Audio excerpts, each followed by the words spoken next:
Choisissent des cravates assez larges pour les micros. Ça bouge. Déjà, Alex. Alors, on a parlé dans le chapitre précédent, on a parlé des kochot hanefesh. On a parlé des forces de l'âme. Et donc aujourd'hui, dans ce chapitre 4, on va parler de levushim, les vêtements de l'âme. Donc ça veut dire, a priori, on pourrait penser que les forces, c'est quelque chose d'intérieur. Les forces, c'est ce qui fait fonctionner l'âme de l'intérieur.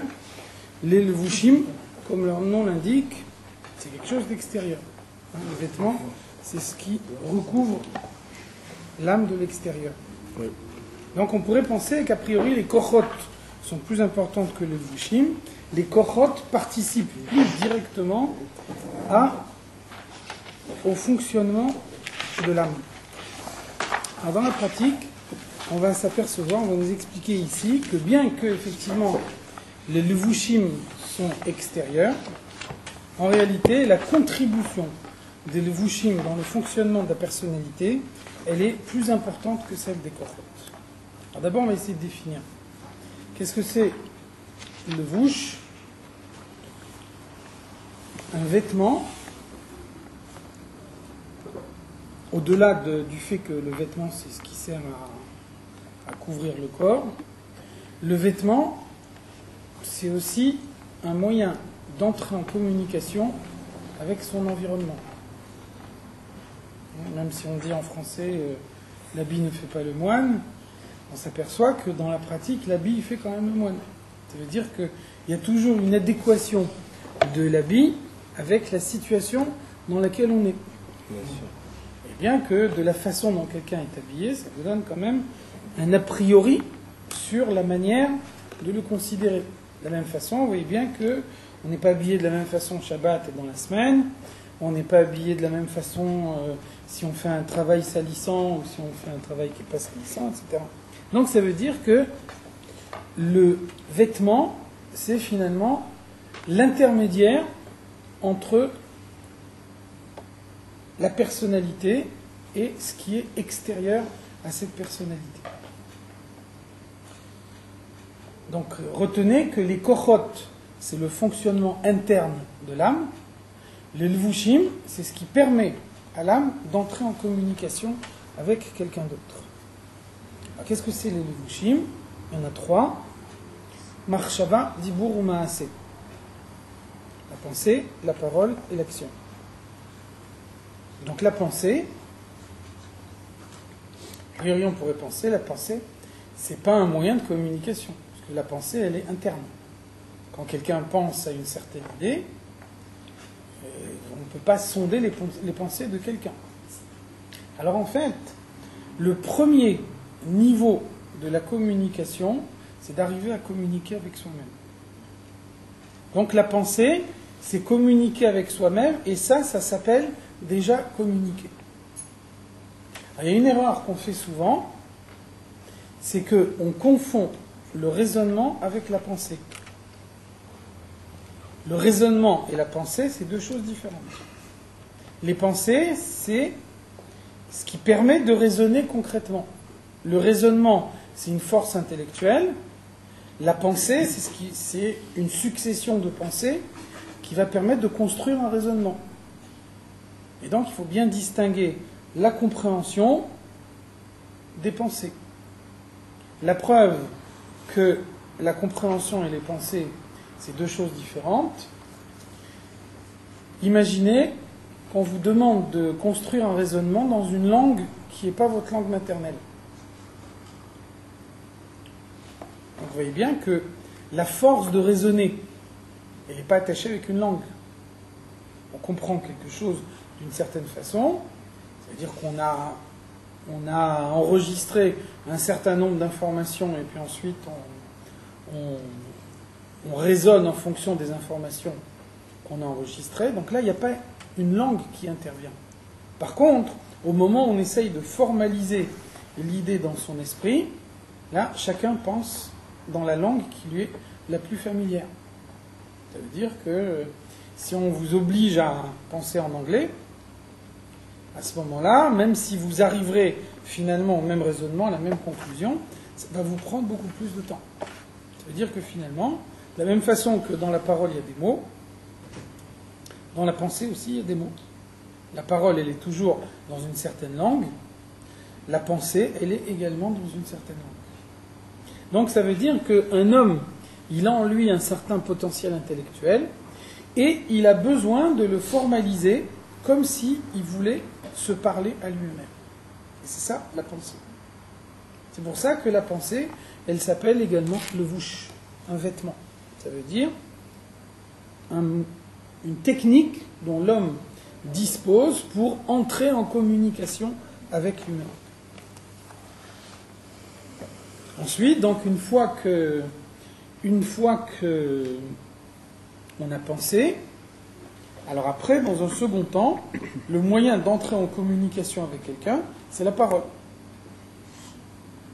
Donc la parole, c'est le reflet de la pensée. Seulement, vous voyez que comme il y a des mots dans la pensée, il y a des mots dans la parole, mais les mots de la pensée sont beaucoup plus concis, beaucoup plus... ils ont un contenu beaucoup plus profond que les mots de la parole. C'est pour ça que, pour exprimer une seule pensée, vous avez besoin des fois de parler pendant très longtemps. Il y a une histoire, on raconte que le Harizal, il a fait une fois la sieste pendant Shabbat, il a dormi pendant 2 ou 3 heures, et donc pendant son rêve, il a pensé à un pirouche de la Torah. Et donc après, il a dit que si ce pirouche qu'il a pensé en 2 ou 3 heures, s'il avait dû l'exprimer par la parole, ça lui aurait pris 70 ans. Ça veut dire que les mots qu'on utilise dans la pensée sont des mots qui sont beaucoup plus concentrés que les mots qu'on utilise dans la parole. Et finalement, la pensée et la parole, ils se ressemblent. De même que la pensée, elle permet d'entrer en communication avec soi-même, la parole, elle permet d'entrer en communication avec quelqu'un d'autre. Donc, la parole, elle ne permet d'entrer en communication avec quelqu'un d'autre que dans la mesure où il est présent au moment où on parle.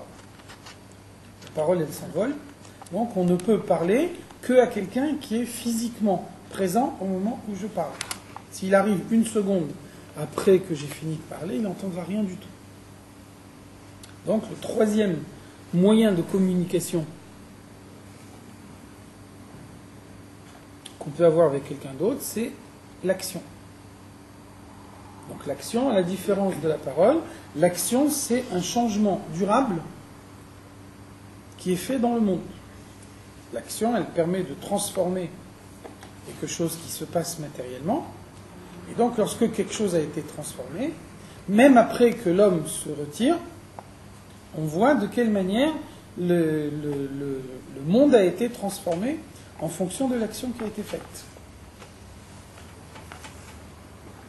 Vous connaissez aussi l'exemple qu'on cite dans la Chassidoute, dit que une fois le rabbi précédent était au musée et il a vu une peinture, et dès qu'il a vu cette peinture, il a dit tout de suite le peintre est borgne.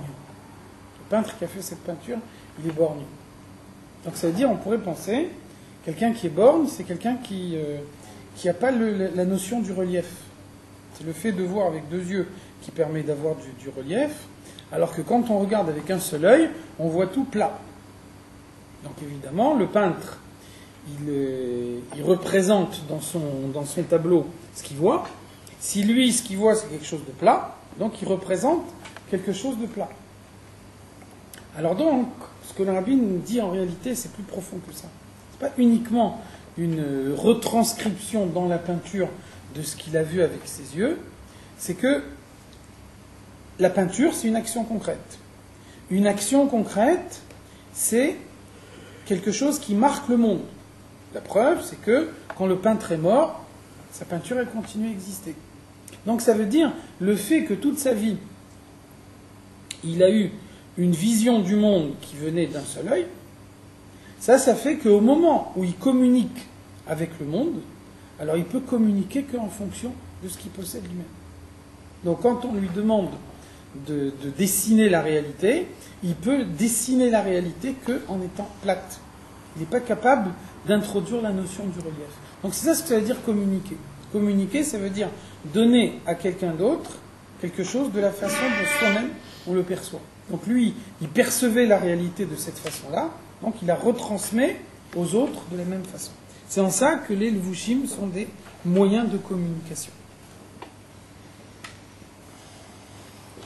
Alors, pourquoi est-ce que ces levushim ils sont importants? Pourquoi on a dit tout à l'heure que les levushim ils sont plus importants que les kochot?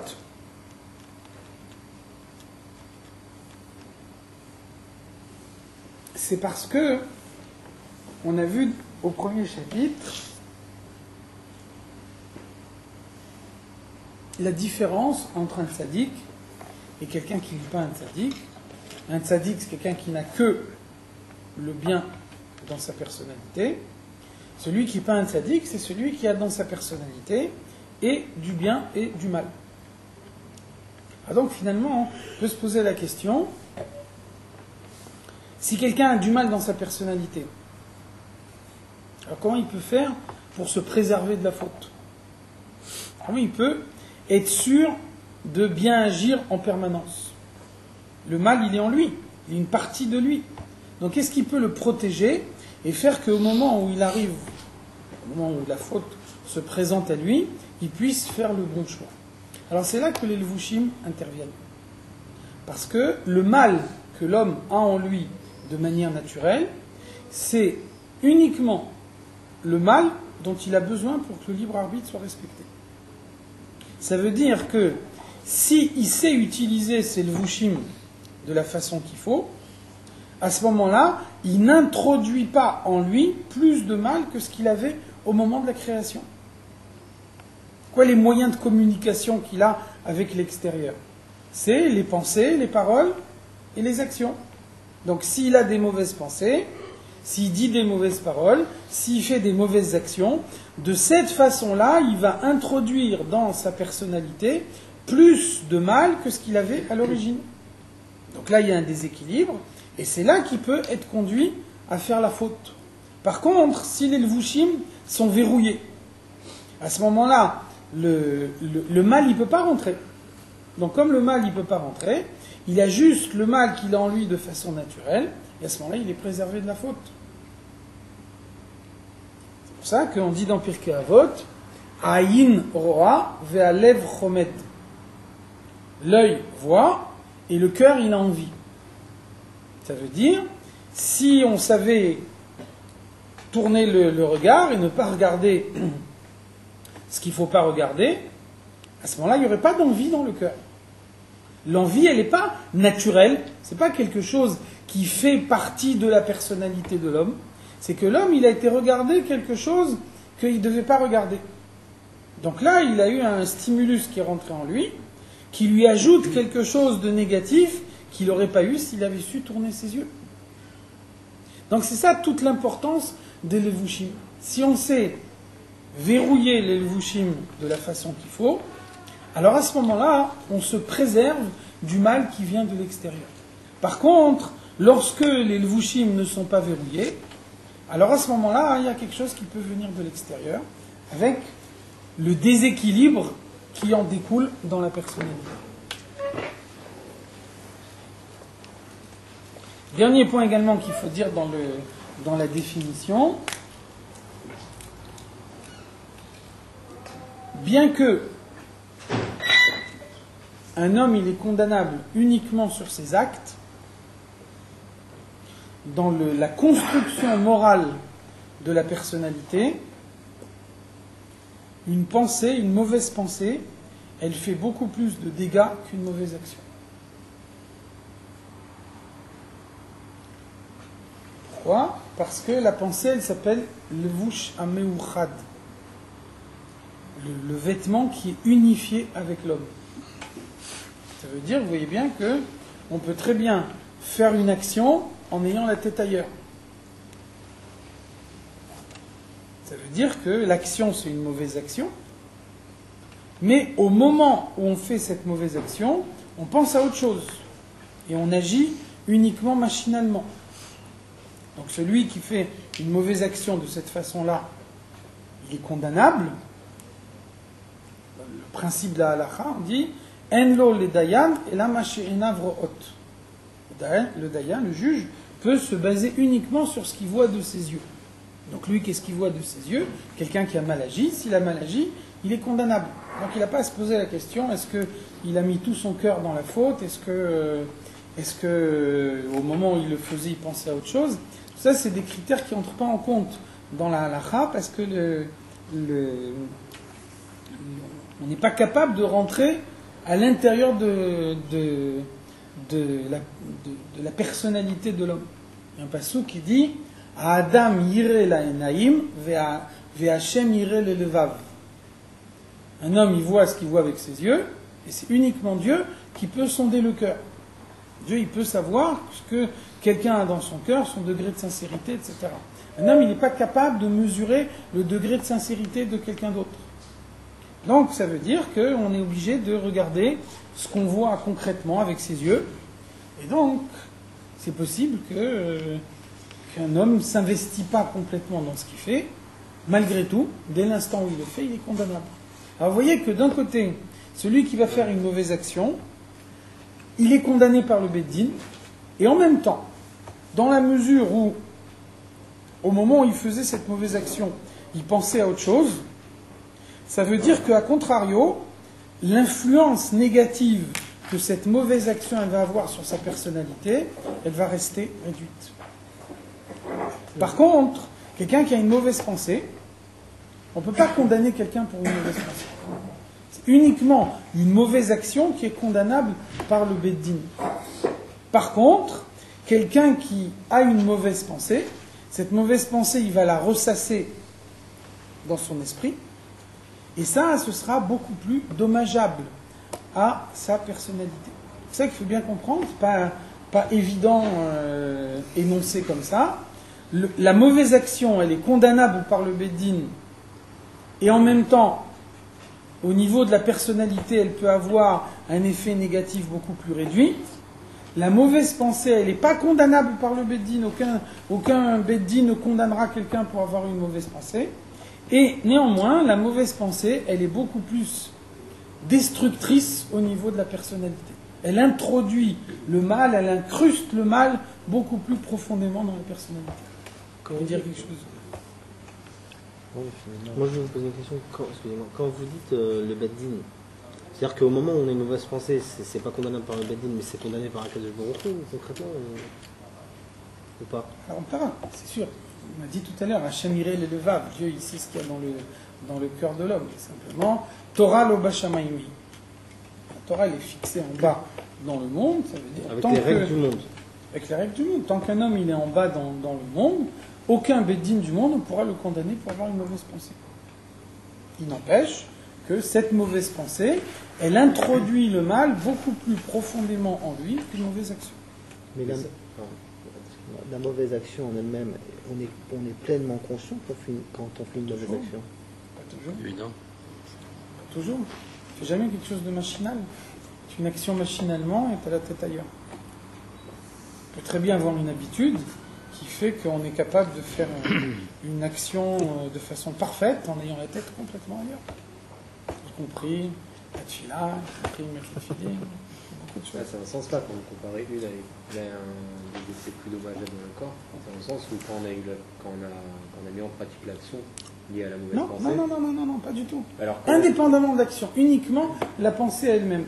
Mais comment on peut dire qu'il y a deux situations, dans les deux situations on a une mauvaise pensée, une on agit, et celle où on agit, alors elle est moins dommageable pour le Dès corps. l'instant où c'est sorti dans l'action, il y a un élément de plus qui s'ajoute, c'est que c'est condamnable par le Beit Din. D'accord, mais Par au niveau de contre, son corps la personnel, pensée c'est pas- elle-même qui s'extériorise jamais, la Gemara nous dit Irure avera kashim me avera. La pensée de la faute, elle est plus dure que la faute elle-même. Encore une fois, on peut très bien faire la faute sans y penser, en la faisant machinalement. Donc le fait qu'on la fait machinalement, le fait que... on ne dit pas que c'est bien. La preuve, c'est qu'il est condamné par le Beddin. Seulement, comme c'est pas rentré profondément en lui, peut-être que ça n'aura pas d'incidence sur la faute qu'il fera par la suite. Peut-être qu'il a trébuché une fois, il ne sera pas nécessairement conduit à trébucher une deuxième fois. Par contre, quelqu'un qui a une mauvaise pensée dans la tête et qui ressasse en permanence cette mauvaise pensée, Un jour ou l'autre. alors un jour ou l'autre, ça ressortira. Ça veut dire il a miné le terrain, il rentre le mal en lui. Non, mais d'un côté, il combat son Yitzhara. Ça peut être quelqu'un qui a une mauvaise pensée qui combat son Yitzhara. C'est mieux de combattre son Yitzhara que de se laisser. Dans tous les cas, c'est mieux de combattre. Donc, on regarde quel est l'effet négatif que ça peut avoir sur la personnalité. Donc l'effet négatif, dans la pratique, plus quelque chose vient de l'intérieur de soi-même, et plus l'effet il est grave. Je veux dire, c'est comme dans le corps. Si on se fait mal à un ongle, ça n'a pas le même effet que si quelqu'un il a chas shalom mal au cerveau ou au cœur. Plus la chose elle est profonde, et plus après ça a des conséquences. Donc c'est là que c'est en fait là qu'on va trouver tout l'effort du service de Dieu. C'est-à-dire qu'on a parlé avant des kochot. Les kochot, on a vu que c'est possible de les développer, mais que ça reste difficile. Quelqu'un qui a des moyens intellectuels limités, il peut arriver à les développer. Ça va lui demander un effort conséquent. Quelqu'un qui a des sentiments qu'il a du mal à développer, il peut aussi développer ses sentiments. Ça va lui demander un grand effort. C'est pas quelque chose qui se fait du jour au lendemain. Par contre, quelqu'un qui arrive à verrouiller ses pensées, ses paroles et ses actions, lui, il sait que le mal ne rentre pas en lui. Donc lui, il est certain d'arriver à servir Dieu. Ça, c'est un effet immédiat. Comment on verrouille pour ne pas penser. Donc, la pensée, ne pas penser. Alors comment est-ce qu'on peut... Parce que la pensée, c'est plus dur. Alors, penser à ne pas penser, c'est le meilleur moyen de mal penser. C'est incontrôlable la pensée. Il y a un seul moyen de chasser une mauvaise pensée, Bonne pensée. c'est avec une bonne pensée. C'est quoi ça ? Il faut avoir des bonnes pensées. Avec toute la une journée. bonne pensée, ça veut dire que la pensée, elle ne peut pas rester vide. En début de Kohelet, Shlomo Amelech, il dit « Et le daber, et la chachot mi le daber ». Il y a des moments pour parler, il y a des moments pour se taire. Par contre, il ne dit pas « Et la chachov, et la chachot mi la chachov ». Il ne dit pas « Il y a des moments pour penser, il y a des moments pour arrêter de penser ». On ne peut pas arrêter de penser. C'est impossible. La Gemara, elle dit « Marchavto chez la dame, meshut etet tamid ». La pensée de l'homme, elle fonctionne en permanence. Donc ça veut dire on ne peut pas faire le vide de la pensée, c'est impossible. Donc ça veut dire, lorsque on a une mauvaise pensée, le seul et unique moyen de chasser une mauvaise pensée, c'est de se concentrer sur une bonne pensée. Donc le fait d'être concentré sur une bonne pensée, ça écarte automatiquement la mauvaise pensée, parce qu'on ne peut pas penser à deux pensées à la fois. C'est impossible.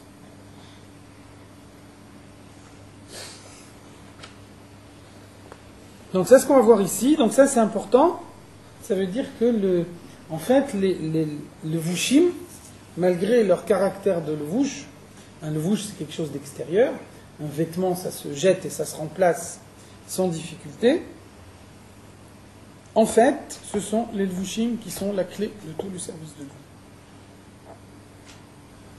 Ve'od yesh lechol nefesh elokit shlosha levushim. L'âme divine dispose également de 3 vêtements, 3 moyens de communiquer avec l'extérieur. Shehem, Marshava, Dibur ou Maaseh, qui sont les pensées, les paroles et les actions. Donc, dans le cas de l'âme divine, Shel Tariag Mitzvot Atorah. Les pensées, les paroles et les actions vont être appliquées aux 613 mitzvot de la Torah.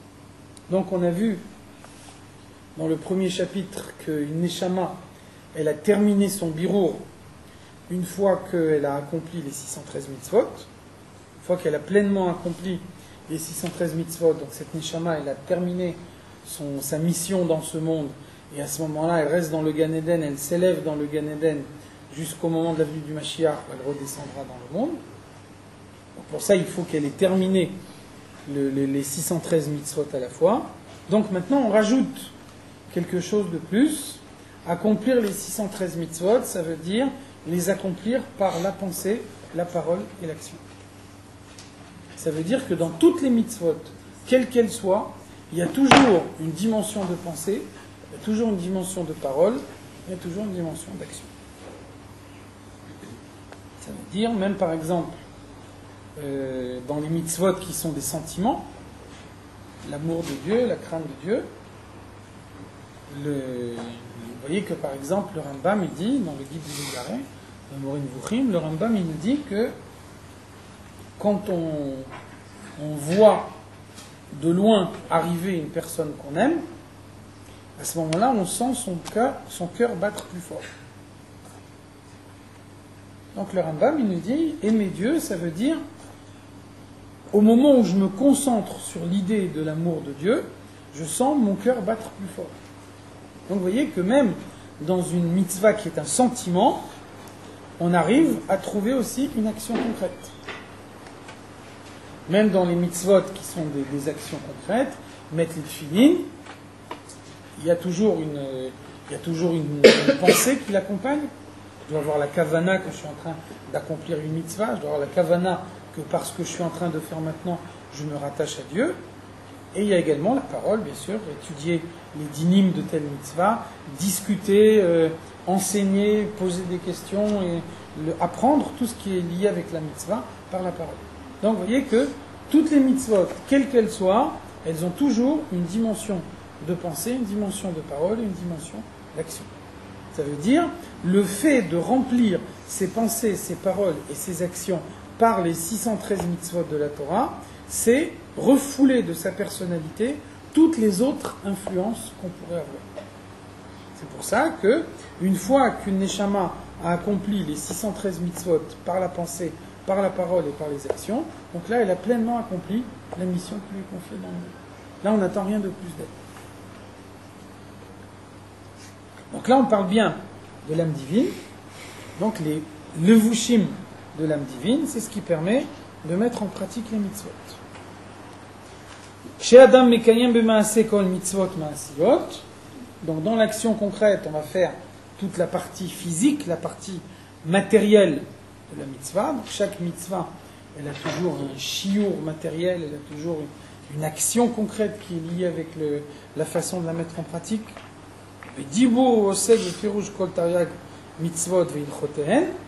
Dans la parole, on va utiliser la parole pour étudier tous les dinim qui sont relatifs à cette mitzvah. Le marshava, par sa pensée, ou masig kol mashev charlo leasig, on va comprendre tout ce qu'on peut comprendre. Donc on a vu tout à l'heure le fonctionnement, comment ça marche, comment l'intellect s'associe avec la pensée. Donc l'intellect, c'est un processus. Et donc le processus intellectuel, il faut l'alimenter. Ce qui l'alimente concrètement, c'est des pensées. Les pensées, c'est comme des briques. Le raisonnement, c'est comme quand on construit une maison. Donc pour pouvoir construire une maison, il faut empiler les briques les unes au-dessus des autres. Et donc si les briques, elles s'emboîtent bien les unes dans les autres, si la construction se fait normalement, alors après, toute la maison est construite. Donc c'est la même chose dans le raisonnement. Le fait de raisonner, la capacité intellectuelle de l'homme, c'est le fait de construire la maison. Alors comment on la construit concrètement? En empilant des pensées les unes sur les autres. Donc il faut que chaque pensée introduise la suivante, complète la précédente, que tout ça, ça forme un tout, etc. Donc on va utiliser la pensée pour construire le raisonnement qui va me permettre de comprendre les 613 mitzvot de la Torah, de Pardes à Torah, selon les 4 niveaux de compréhension qu'il peut y avoir dans la Torah, Pshat, Remez, Drash, Sod. Donc chaque mitzvah de la Torah, chaque idée de la Torah, on peut la retrouver dans dans les 4 niveaux d'interprétation de la Torah. Donc, encore une fois, pour que la Neshama elle puisse recevoir l'élévation dans le Gan Eden, avoir terminé sa mission dans le monde, alors il faut qu'elle ait terminé d'étudier tous les 4 niveaux à la fois. Le Pshat, le Remez, le Drash et le Sod. Vous connaissez l'histoire que le Harizal et Rabbi Moshe Al-Sheikh, ils étaient dans la même synagogue à Tzfat, et donc chaque fois que le Harizal commençait à enseigner la Torah, le Rabbi Moshe Al-Sheikh, il commençait à dormir. Aussitôt, il s'endormait. Donc une fois, les élèves du Harizal, ils ont dit on va le frapper, il y a des limites à la chutzpah quand même. Une fois, s'endormir une fois, ça peut arriver. Systématiquement, ça devient de la chutzpah. Et le Harizal leur a dit ne le touchez pas, parce que sa neshama a déjà étudié le sod dans une vie précédente. Et donc sa neshama, elle est descendue dans le monde uniquement pour le drush. Donc lui, il doit concentrer toute son étude de la Torah sur le drush, puisque les autres parties, il les a déjà reçues auparavant. Donc quand on donne une explication basée sur le sod, ça ne le concerne pas. C'est pour ça qu'il s'endort à ce moment-là. Donc ça veut dire, chaque neshama, elle a besoin d'avoir tous les paliers d'interprétation de la Torah. Hare klalu tariag evare nafsho, melubashim betariag mitzvot Torah. Donc ça c'est l'image de ce qu'on disait tout à l'heure.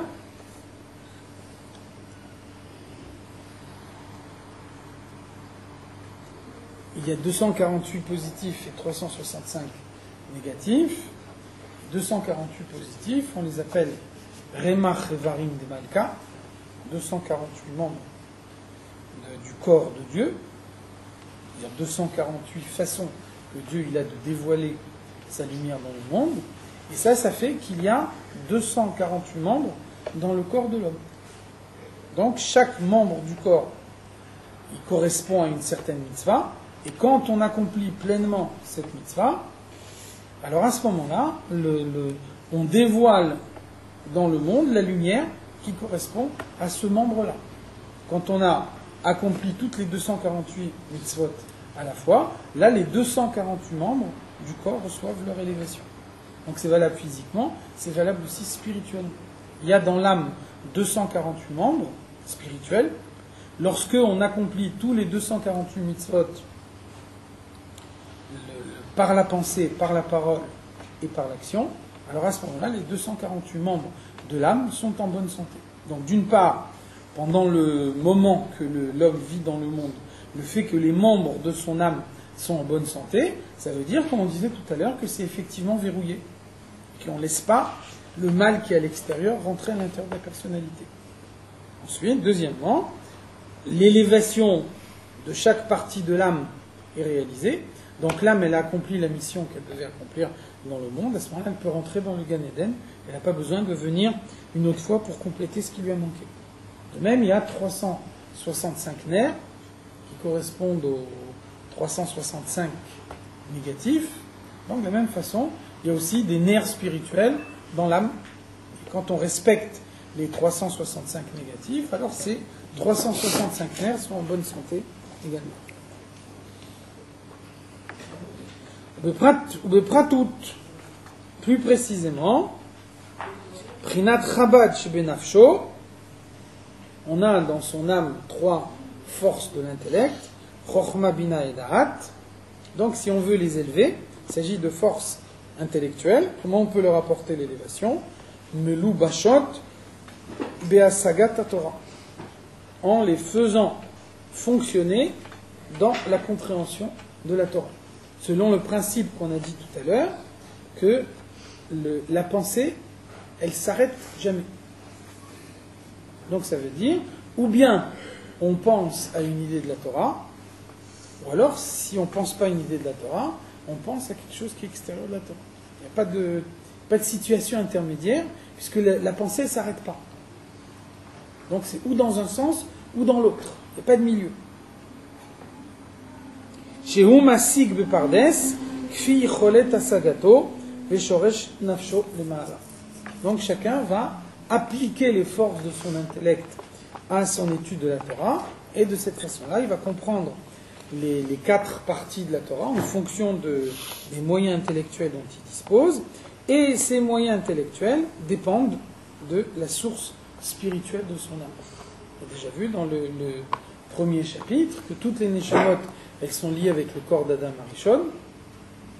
Donc une neshama qui se trouvait dans le cerveau d'Adam Arishon, elle pourra approfondir la connaissance de la Torah beaucoup plus qu'une neshama qui se trouvait dans le pied d'Adam Arishon.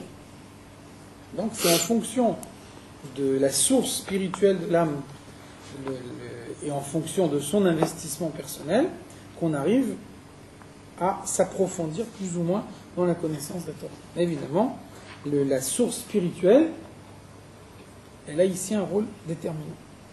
Donc vous voyez que là on rentre dans le détail. On a défini de façon générale les pensées, les paroles et les actions. Donc maintenant, si on rentre dans le détail, on a vu avant qu'il y a 2 catégories parmi les kochot ha-nefesh. Il y a les forces de l'intellect et les forces du sentiment. Donc les forces de l'intellect qui permettent de comprendre, donc il faut les investir dans la compréhension de la Torah.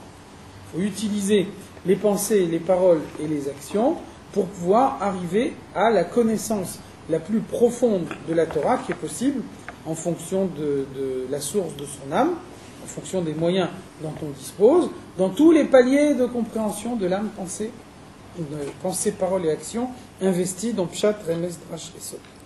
Deuxième catégorie de Kochot ha-Nefesh, ce sont les midot. Les midot, she'en ira ve'ahava ve'anfehen ve'toldotehen. Qu'est-ce que c'est les midot? On a dit avant, les midot sont les sentiments. Les sentiments, c'est donc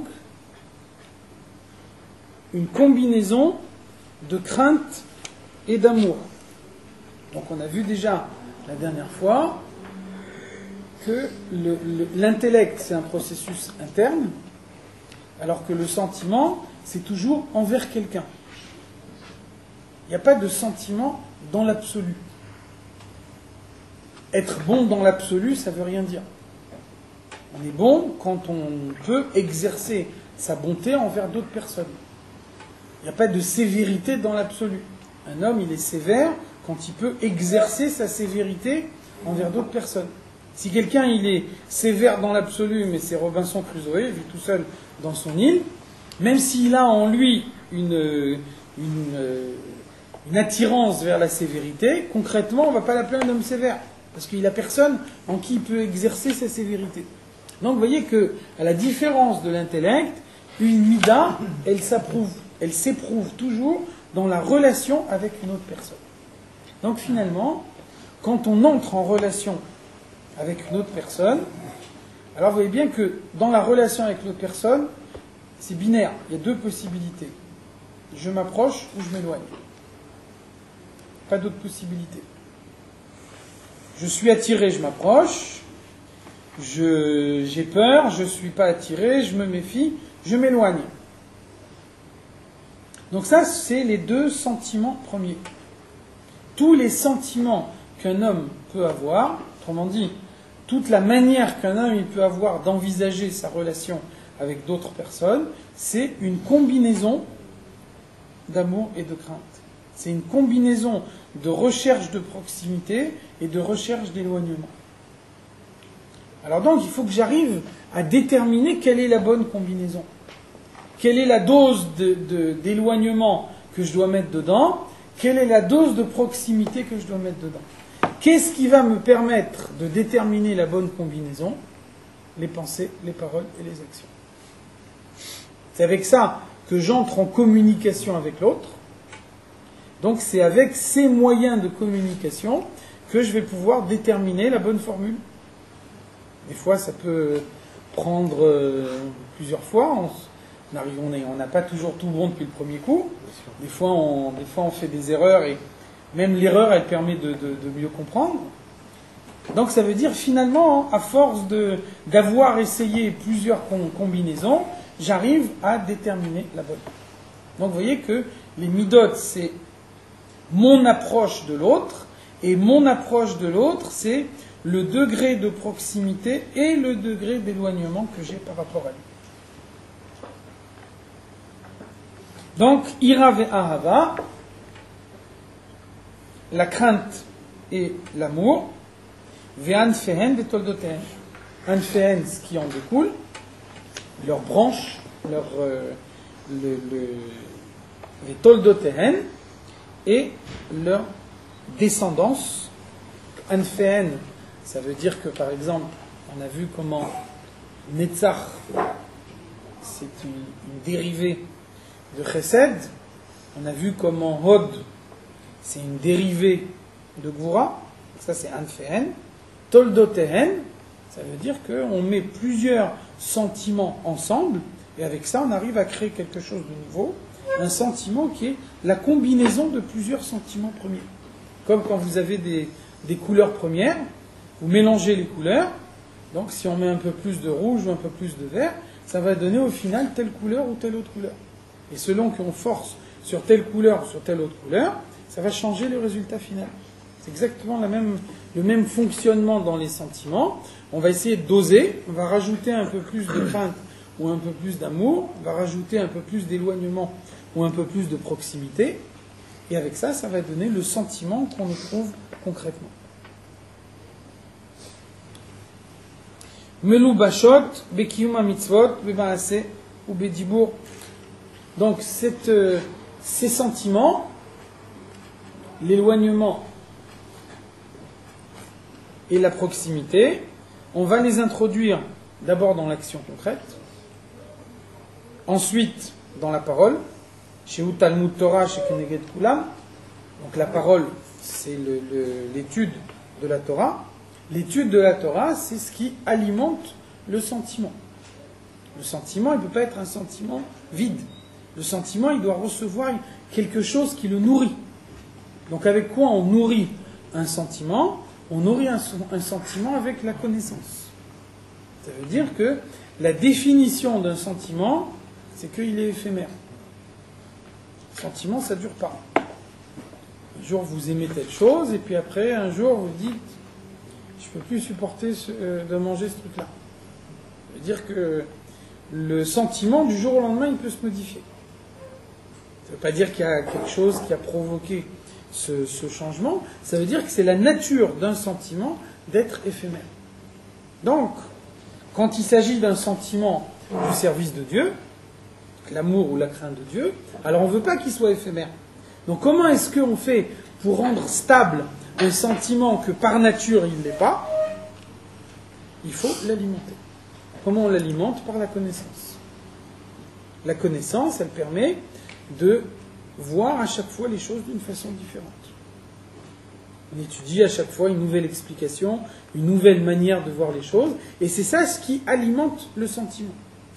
Autrement, si on arrête d'étudier, alors le sentiment, un jour ou l'autre, disparaît.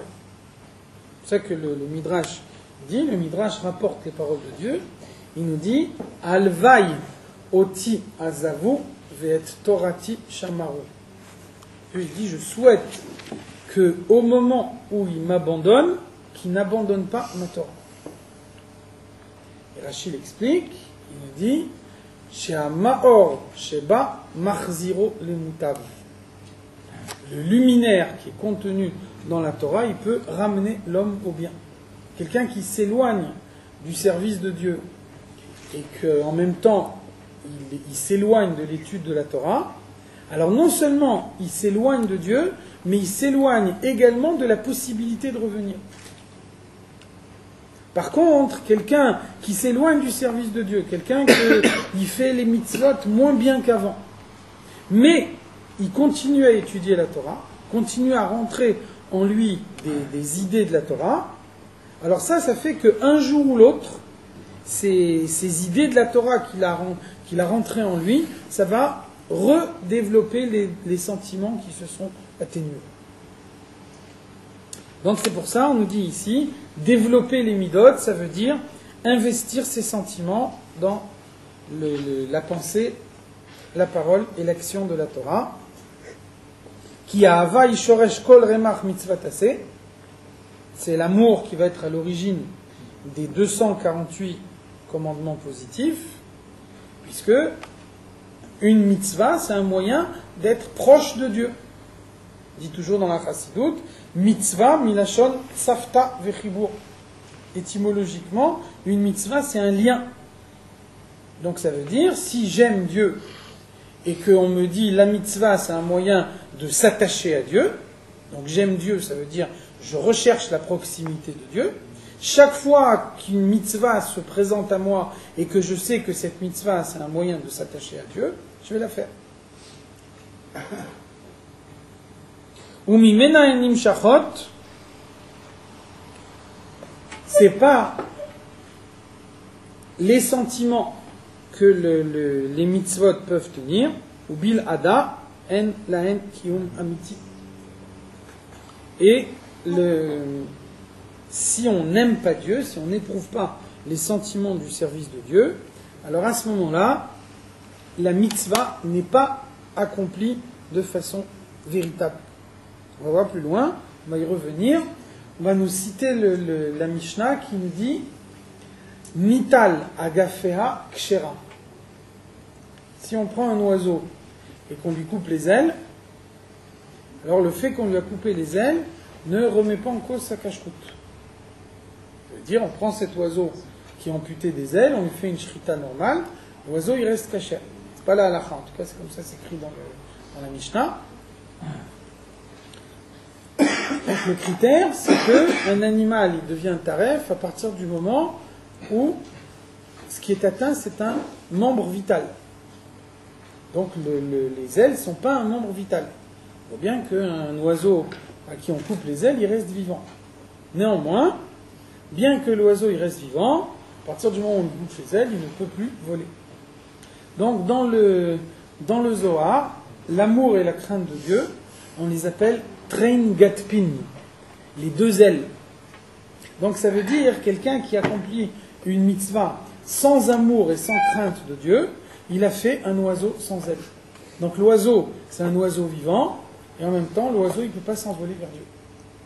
Donc tout le but de la mitzvah, c'est que la mitzvah elle puisse remonter vers Dieu, et qu'ensuite, en échange de la mitzvah, Dieu il va envoyer au monde la lumière dont le monde a besoin. Donc là, on a accompli une mitzvah, et puis comme on l'accomplit d'une manière entièrement machinale, sans introduire dedans son amour et sa crainte de Dieu, donc la mitzvah qu'on a fait, elle reste dans le monde, elle ne s'élève pas vers Dieu, et donc elle ne fera jamais descendre dans le monde la lumière dont le monde a besoin. C'est pour ça que le Tanya nous dit ici, quelqu'un qui accomplit la mitzvah, mais qui le fait sans amour de Dieu, alors il n'est pas Mekayem Be'emet. Il n'a pas réellement accompli la mitzvah. Parce que même si, d'après le Shulchan Aruch, il est Yotze, d'après le Shulchan Aruch, on ne lui demande pas de refaire la mitzvah une deuxième fois, mais concrètement, tout le but des mitzvot, c'est de s'attacher à Dieu, de permettre à Dieu de dévoiler sa lumière dans le monde, et cette mitzvah-là ne dévoile pas la lumière de Dieu dans le monde. Donc tout le but, pourquoi Dieu nous a donné les mitzvot, n'a pas été atteint. Donc vous voyez qu'il y a un service de Dieu que dans la mesure où il y a l'amour et la crainte de la part de celui qui accomplit la mitzvah. Petite question, quand on prie en minyan, il y a des gens des fois, moi, d'autres personnes, on se met à prier, on pense à quelque chose. Est-ce que nos prières, elles montent quelque chose d'extérieur à la tefila? Alors, ça s'appelle une mauvaise pensée.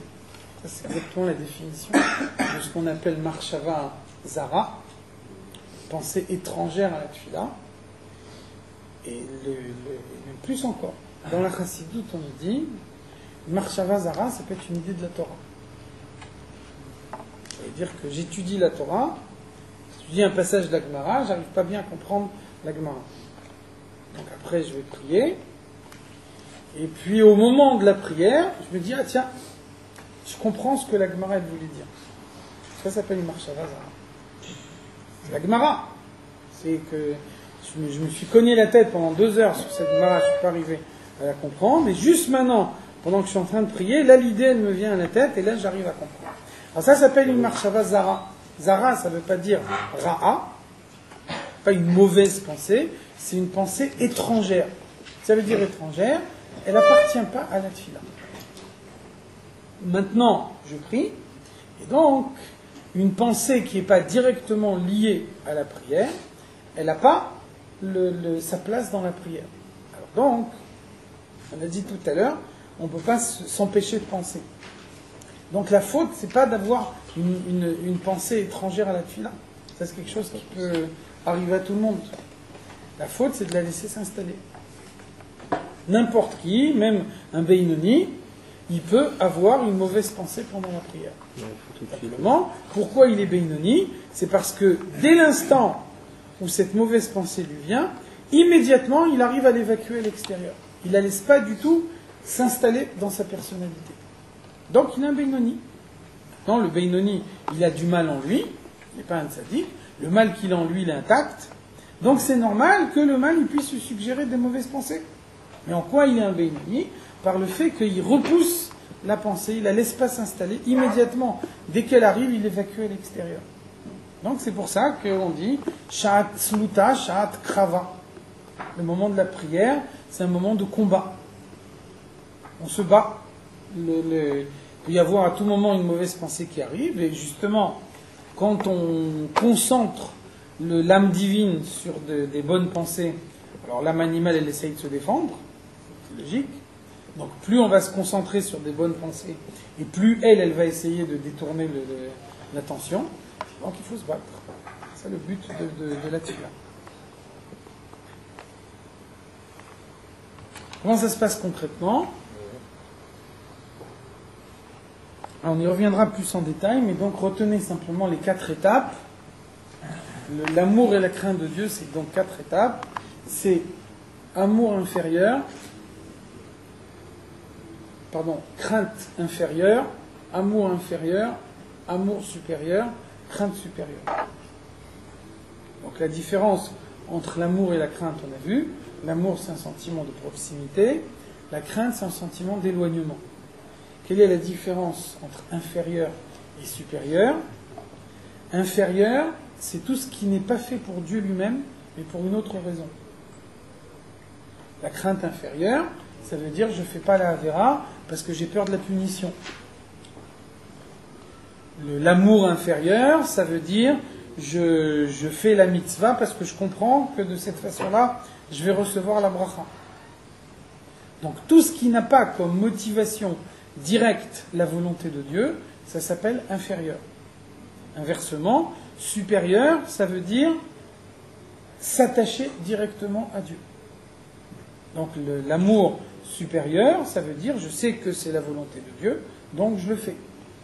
La crainte inférieure, ça veut dire je sais que Dieu ne veut pas que je fasse cette chose-là, donc je m'écarte. Alors donc, la première étape du service de Dieu, c'est la crainte inférieure. Pourquoi est-ce que c'est la première étape?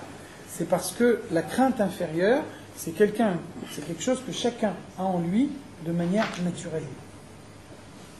La crainte inférieure, c'est le strict minimum de la crainte qui est nécessaire pour accomplir les mitzvot. Et ça, chacun le possède en lui à l'état latent. Donc révéler en soi la crainte inférieure, c'est mettre en évidence quelque chose que chacun porte en lui.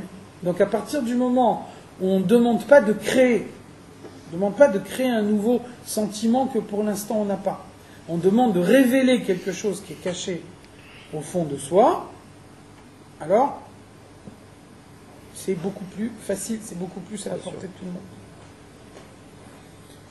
Après, le niveau suivant, c'est l'amour inférieur. Pourquoi est-ce que l'amour inférieur, il est au-dessus de la crainte inférieure? C'est parce que la crainte inférieure, elle se trouve en chacun à l'état latent, alors que l'amour inférieur n'existe pas. Il faut le créer. Il faut le créer de toutes pièces. Ça veut dire que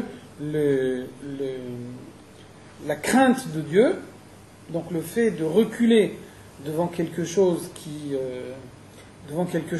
fait peur, devant quelque chose qui fait mal, ça c'est un sentiment naturel. C'est pour ça que par exemple l'instinct de conservation, c'est l'instinct le plus fort de la personnalité de l'homme. C'est un instinct qui est tellement fort qu'on n'a pas besoin de le provoquer. Chacun le possède en lui de façon normale. Chacun est prêt à faire n'importe quoi pour sauver sa vie. Ça veut dire, si je vois un danger, je recule. Au point que la halakha nous dit que si par exemple on donne à un gardien une vache à garder, quelle que soit la catégorie auquel le gardien il appartient, que ce soit Shomer Chinam, Shomer Sachar, toutes les catégories qui sont définies dans la Gemara, donc quelle que soit la catégorie, si le gardien il est en train de garder une vache et que la vache elle voit un feu et elle court dans le feu, elle se jette dedans, à ce moment-là, quelle que soit sa catégorie, le gardien il est patour, il est dispensé de rembourser la vache. Pourquoi ? Parce que l'instinct de conservation, c'est un instinct tellement fort que même un animal, il le possède. Donc ça veut dire, si un animal se suicide, si une vache, elle décide d'elle-même de se jeter dans le feu, c'est qu'elle est anormale. Donc ça veut dire, vous voyez bien que un homme, il a en lui, ça fait partie de sa personnalité, il a une réaction instinctive de s'éloigner par rapport à tout ce qui est redoutable. Donc de la même façon, la crainte inférieure, le fait que j'ai peur de me révolter contre la volonté de Dieu, ça c'est un élément naturel de la personnalité de l'homme. Par contre, l'amour n'est pas naturel. L'amour, chercher à me rapprocher de quelqu'un, c'est pas un sentiment naturel. C'est pour ça qu'on dit Ben Shalosh Ikir Avram et Bor'o, quand Avram il avait 3 ans, il a commencé à rechercher Dieu, c'est-à-dire à être proche de Dieu. Donc on souligne que c'est Avram qui a fait ça. C'est pas au niveau de tout le monde de le faire. C'est lui qui a voulu être proche de Dieu. Parce que le sentiment d'éloignement, c'est un sentiment naturel, alors que le sentiment de proximité, ça n'est pas un sentiment naturel. Au point qu'on dit dans la Chassidoute que lorsqu'il y a une relation entre un mashpia et un mekabel, quelqu'un qui donne et quelqu'un qui reçoit, alors à ce moment-là, si le mashpia est un mashpia qui impressionne celui qui reçoit, à ce moment-là, il peut y avoir un échange entre le mashpia et le mekabel que dans la mesure où c'est le mashpia qui prend l'initiative de l'échange. Mais le mekabel ne prendra jamais l'initiative de l'échange. Parce que le mekabel, pour qu'il recherche la proximité du mashpia, pour qu'il recherche la proximité de celui qui va lui donner, ça demande un mouvement de sa part qu'il n'est pas capable de faire de façon naturelle. Donc vous voyez que s'éloigner du danger, c'est un sentiment naturel, alors que se rapprocher de quelqu'un, ça n'est pas un sentiment naturel. Ça demande un effort supplémentaire par rapport à la nature de l'homme. C'est la raison pour laquelle la crainte inférieure, iratata, c'est la première étape du service de Dieu que chacun possède. Et là, il y a uniquement un potentiel à révéler. Par contre, avazuta, l'amour inférieur, c'est supérieur parce que ça appelle un effort de la part de l'homme. L'homme a besoin de faire un effort pour rechercher la proximité de Dieu. C'est ce qu'a fait Abraham. C'est pas ce que tout le monde peut faire. Ensuite, de l'amour inférieur, on passe à l'amour supérieur. Donc l'amour supérieur, ça veut dire rechercher Dieu pour lui-même. Je ne cherche pas à aimer Dieu parce que je sais que de cette façon-là, je vais recevoir ses brachot, je sais que c'est de cette façon-là que c'est la meilleure façon, etc. Je recherche Dieu pour Dieu lui-même. C'est ce qu'on raconte, que l'Admour Azaken, il disait, je ne veux pas ton Gan Eden, je ne veux pas ton Olam Haba, je veux toi-même. C'est l'amour supérieur. Je veux que m'attacher à toi. Ça ne m'intéresse pas tous les dévoilements, toutes les autres choses, je veux m'attacher directement à toi. Donc évidemment, l'amour supérieur, il est au-dessus de l'amour inférieur. Seulement, dans l'amour, quand quelqu'un il éprouve un sentiment d'amour, justement parce que l'amour c'est un sentiment de proximité, l'amour il ne permet pas de faire totalement abstraction de sa personne. Quelqu'un qui aime, il ne fait pas disparaître sa personnalité. Par exemple, un fils il a un amour naturel pour son père, l'amour du fils pour son père, il ne fait pas disparaître la personnalité du fils devant le père. Ça veut dire que le fils, il peut parfois dire à son père, je ne suis pas d'accord, etc. Ce qui ne remet pas en cause l'amour qu'il a pour lui. Seulement, la proximité permanente, elle empêche une soumission totale. C'est la raison pour laquelle on voit que, par exemple, il y a une mitzvah de craindre le roi. C'est écrit dans la Torah, Som tassim alecha melech. Donc la Gemara nous explique pourquoi il y a une répétition dans le verset, Som tassim, placé, tu placeras au-dessus de toi un roi. Donc la Gemara l'explique, Som tassim alecha melech, shetehe emato alecha. Il faut que la crainte du roi soit sur toi en permanence. C'est ça ce que ça veut dire nommer un roi, désigner un roi, ça veut dire désigner quelqu'un que sa personnalité par lui-même m'inspire la crainte. Donc on voit toute une série de dynim qui s'appliquent au roi. J'ai pas le droit de voir le roi dans son bain, j'ai pas le droit de voir le roi quand il se coupe les cheveux, etc. Ça veut dire quoi? Ça veut dire que je n'ai pas le droit de me trouver dans une situation de proximité trop importante avec le roi. Pourquoi? Parce que plus on est proche, et plus on a du mal à être soumis. La soumission et la proximité, elles se contredisent. Quand on est trop proche, on a du mal à être soumis. Donc ça, c'est la difficulté de la crainte supérieure, de l'amour supérieur. C'est que l'amour supérieur, c'est le plus haut niveau de proximité entre l'homme et Dieu. Et en même temps, parce que c'est de l'amour, parce que c'est un niveau de proximité, alors il ne permet pas à l'homme de ne plus ressentir sa propre personnalité. Il continue à ressentir sa propre personnalité. C'est pour ça que le niveau le plus haut du service de Dieu, c'est la crainte supérieure. Ira ilaha. Et donc la crainte, elle permet effectivement de ne plus ressentir du tout sa personnalité. Donc la crainte supérieure, ira ilaha, c'est la conscience de sa propre petitesse, de sa propre insignifiance par rapport à la grandeur de Dieu. Et donc là, on est effectivement arrivé au sommet du service de Dieu dans la mesure où on ne ressent plus du tout sa propre personnalité. C'est le critère.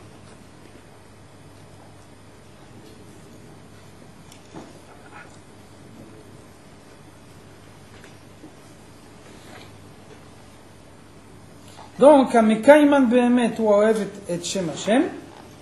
peut réellement accomplir la mitzvah que dans la mesure où on ressent les sentiments du service de Dieu, l'amour et la crainte,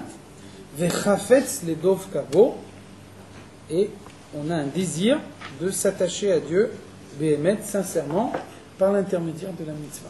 Donc c'est ce qu'on a dit tout à l'heure, c'est que d'un côté, il n'y a que l'acte qui est déterminant. Quelqu'un qui n'a pas fait l'acte, il a pu avoir les plus hautes kavanotes du monde, il n'a pas accompli la mitzvah. Inversement, quelqu'un qui a fait l'acte et qu'au moment où il a fait l'acte, il pensait à autre chose, il a accompli la mitzvah. Sauf dans quelques mitzvot où la halakha elle précise qu'on a besoin d'une kavana. Et dans la plupart des mitzvot, vous arrêtez quelqu'un dans la rue, vous lui mettez les tefilines, il met les tefilines uniquement pour vous faire plaisir, ou que vous arrêtez de lui casser les pieds au moment où il met les tefilines, il pense complètement à autre chose, il a accompli la mitzvah. Parce que dans la mitzvah des tefilines, il n'y a pas une notion de kavana, ça veut dire pour accomplir la mitzvah, c'est uniquement l'action concrète qui compte. Néanmoins, lorsque la mitzvah elle a été accomplie sans l'investissement profond, alors cette mitzvah-là, elle n'a pas la possibilité de s'élever. Le seul moyen de s'attacher réellement à Dieu, c'est d'accomplir la totalité des mitzvot, dans le Zohar on dit les 248 membres du corps de Dieu, donc on a vu que ce qu'on appelle le corps de Dieu, ça veut dire que de même que dans le corps d'un homme, les poumons ils ont telle fonction, et le cœur il a telle autre fonction, et le cerveau il a telle autre fonction, donc chaque membre du corps il a une fonction bien précise, et il peut, au sein du corps, il ne peut assumer que cette fonction-là. Alors de la même façon, Dieu il a 248 manières de se dévoiler dans le monde. Et chacune de ces manières est spécifique. Donc pour que le monde existe, il a besoin de dévoiler ces 248 lumières. Donc Dieu a fait 248 mitzvot qui correspondent à ces 248 lumières. Et donc chaque fois qu'on accomplit une mitzvah, on dévoile la lumière correspondante. Donc c'est ça l'image qui est donnée ici. De même que dans les membres du corps, chaque membre il a sa mission. De la même façon, dans l'existence du monde, chaque lumière de Dieu, elle répond à un besoin du monde. Et donc pour que le monde soit en bonne santé, de même qu'un homme il est en bonne santé quand tous les 248 membres de son corps sont en bonne santé, de la même façon, le monde est en bonne santé quand on dévoile dans le monde les 248 lumières qui correspondent aux 248 mitzvot.